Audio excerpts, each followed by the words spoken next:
Palace 1, Arsenal 5. 5-star performance, celebrating their 5th year of Mikel Arteta as boss of the Arsenal. We will take the points, we will enjoy it, and yeah, Gabby J, impressive performance. Before we start, guys, we've been nominated for Top Sports Creator on TikTok. Voting ends on December 31st. Link is in the bio, guys. Vote for us. We have to win this time. We were voted last year. We were nominated last year, guys, if you remember. We voted. We were the guys representing Kenya. We were still the ones representing Kenya this year as well in the sports category. So yeah, make sure you vote for us. Tunataka represent Maze. We have to bring this thing home. Yeah, going straight into the game. I think we really needed the win, to be honest. We needed the win badly.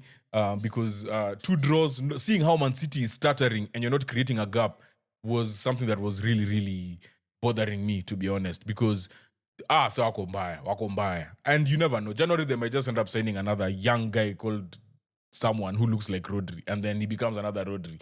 And they just gel and, become good again. Because they're capable of doing it. So, whenever they falter and stutter like these points, we'll take the 3 points. We're now 3 points behind Liverpool. Liverpool at the top of the table, but we have played 2 more games than them. Chelsea, we are 1 point behind them, but they've played 1 game less than us. But we're looking good. Forest had moved into 3rd place after their big win at Brentford. And yeah, so going straight into the game. Gabby J, dude, looking so lively. I love it so much. Even when he was not scoring, he was impacting the game in more ways than one.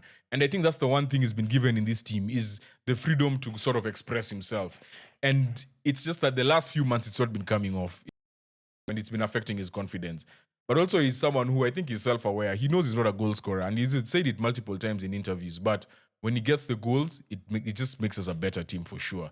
Havertz in midfield, I think, is a bit of a hit and miss because of how he still doesn't know how to press. Like when Declan is not in that midfield, you can see a difference in how he press.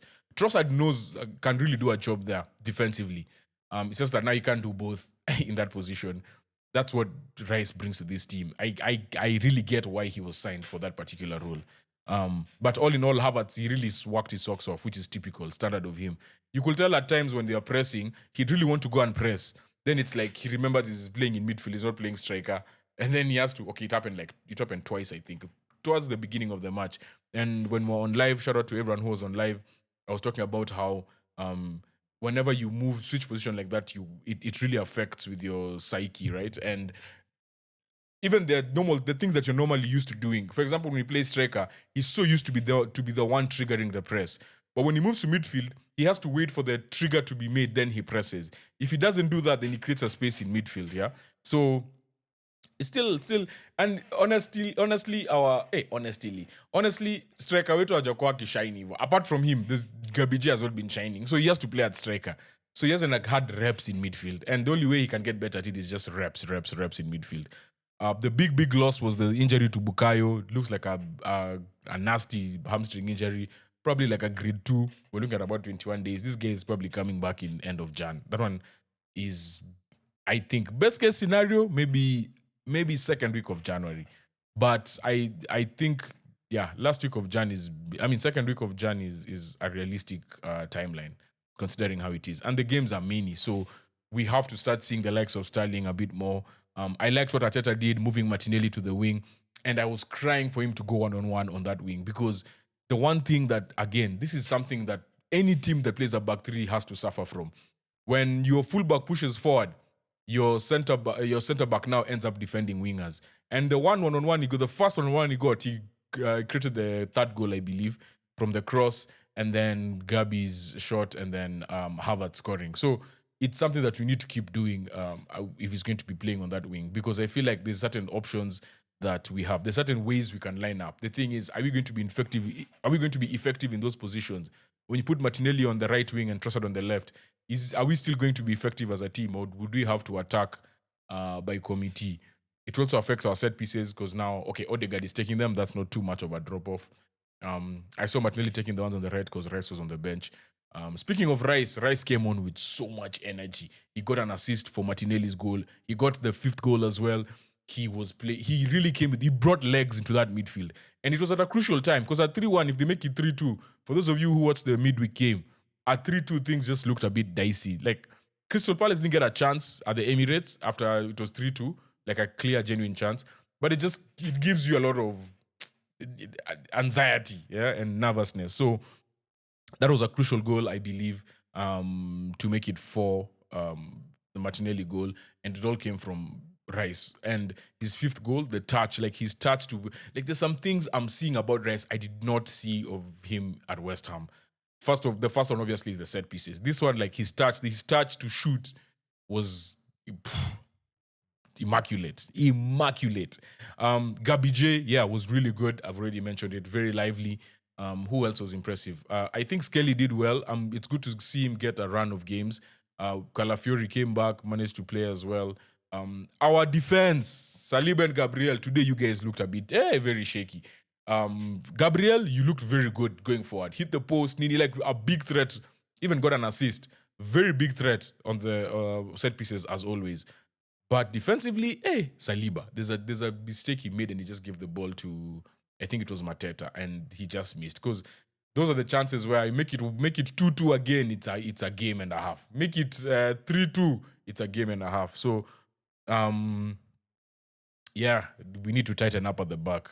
I think also as a result of just a lot of shuffling, like new left back, new midfield partnership, because now the fact that Havertz is playing in midfield, it means even the way we press and the way they defend, Partey is being left on an island. I think even that's what happened on Crystal Palace's goal. He was he has to sprint back. That's the one thing Partey is not great at. So whenever you see him huffing and puffing to try and get back, Nikubaya. And yeah, lastly, I want to speak on one Palace player who's impressed me today. Lacroix. He had one dumb moment in was it the Martinelli goal where he's raising his hand for offside and he can look at him. He's in front. He's like the player is in front of him and he's close to the keeper and he's looking at him and he raises his hand after he shoots. That was a dumb moment. But other than that, there was one recovery run he made on Jesus. This guy he's so impressive. Like he's the typical like when you play FIFA and then you see pressure on heavy touch, that is him. Do not make anything 50-50 around him. He's so strong, like he's deceptively quick as well. Like you don't think he's a quick guy for a big guy. He's almost like Mateta, where Mateta you just see him as big, physical, but you don't expect Mateta to have such silky feet. Mateta does have silky feet. So those two players, actually, the two of them, let me just add Mateta there. Today he didn't do much, but throughout the course of the season, I'd put Mateta in that position. Sarr as well. Oh my God, how can I forget Sarr? Sarr was causing havoc, causing problems, took his goals so well. And they actually played us, because if you see what happened, it was us being dumb at the back, Raya trying to play a pass that's a very risky pass. Then they didn't manage to score from that. But then from the next play, they press us again and they force us to go long. And they just build up slowly. Jefferson Lama straight into, I think it was Lama, who went to kick the ball straight into Sarr, assist, bottom corner, goal. Like, they have those moments. But I think today you could just see a gulf in class. Palace had moments to make it very nervy for us. They would have made it 2-2. It would have been a very different game. They would have made it 3-2 when they were 3-1 down to make it a nervy game. So, we did well in those moments to actually take advantage. And yeah, so we scored from one set piece, I want to say, and the rest were open play goals. So that's a good balance. I like to see that. I want to see more of that, my team, my boys, but we'll take the 3 points.